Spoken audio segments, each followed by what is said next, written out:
যাদের skin colour bright তাদের skin বেশি পাতলা হলে স্কিনে একটা লালচে ভাব চলে আসে, অথবা কখনো স্কিনে বিভিন্ন ধরনের লালচে র্যাশ উঠে, যেটা আসলে দেখতে খুবই খারাপ লাগে। পছন্দের পিকচারগুলো থেকে এই অপ্রয়োজনীয় অংশগুলোকে রিমুভ করা প্রয়োজন। আজকের ভিডিওতে এই রেড প্যাচগুলো কিভাবে রিমুভ করা যায় সেই বিষয়টি দেখাবো।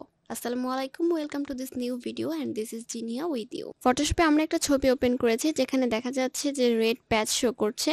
আমরা এই রেড প্যাচগুলোকে রিমুভ করতে চাই। এজন্য ডান পাশ থেকে আমরা ছবির লেয়ারটাকে প্রথমত সিলেক্ট করলাম। সিলেক্ট থাকা অবস্থাতে অ্যাডজাস্টমেন্ট অপশন থেকে হিউ অ্যান্ড স্যাচুরেশনে ক্লিক করছি। এখানে প্রপার্টিস নামে একটা নতুন অপশন এসেছে। আমরা এখান থেকে হ্যান্ড আইকনটাতে ক্লিক করে ঠিক যেই কালারগুলো আমরা রিমুভ করতে চাই সেই কালারের উপর একটা ক্লিক করলাম।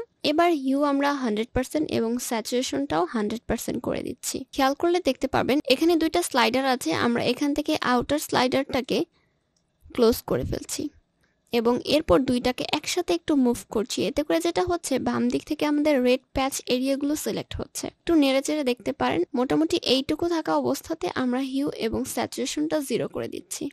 তারপর আমরা যদি লাইটনেসটা একটু বাড়াই, মনোযোগ দিয়ে দেখলে দেখতে পাবেন যে এখানে কিন্তু লিপের কালার এবং এই কালারটা চেঞ্জ হয়ে গেছে। লিপের কালারটা আমরা পরবর্তীতে আবার ফিরিয়ে নিয়ে আসবো, তবে আপাতত এখানে কালারটা এরকমই থাকবে। আমরা চাইলে হিউ এবং স্যাচুরেশনটা হালকা একটু বাড়াতে পারি, যাতে করে আসলে আমাদের এই স্কিনের সাথে এই স্কিনের কালারটা ট্রানজিশনটা ক্লিয়ার থাকে এবং কালারটা ন্যাচারাল মনে হয়। পাশাপাশি এই আউটার স্লাইডারটাকেও হালকা একটু আমি সরিয়ে দিচ্ছি।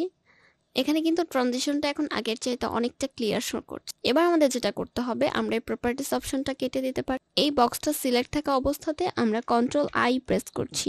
এতে করে এটা মাস্ক হয়ে গেল। টুলবার থেকে ব্রাশ টুল সিলেক্ট করে ওপাসিটিটাকে 100-এর একটু কম রাখছি এবং ফ্লোটাকেও 100-এর একটু কম রেখে ফোরগ্রাউন্ড কালার প্যানেল থেকে আমরা একদম হোয়াইট কালারটা সিলেক্ট করতে চাচ্ছি। এবার আমরা যদি এখানে ক্লিক করি তাহলে দেখতে পারবেন যে আমাদের যে রেড প্যাচগুলো ছিল সেগুলো অটোমেটিক্যালি রিমুভ হয়ে যাচ্ছে। এটা হচ্ছে আমাদের বিফোর এবং এটা হচ্ছে আফটার।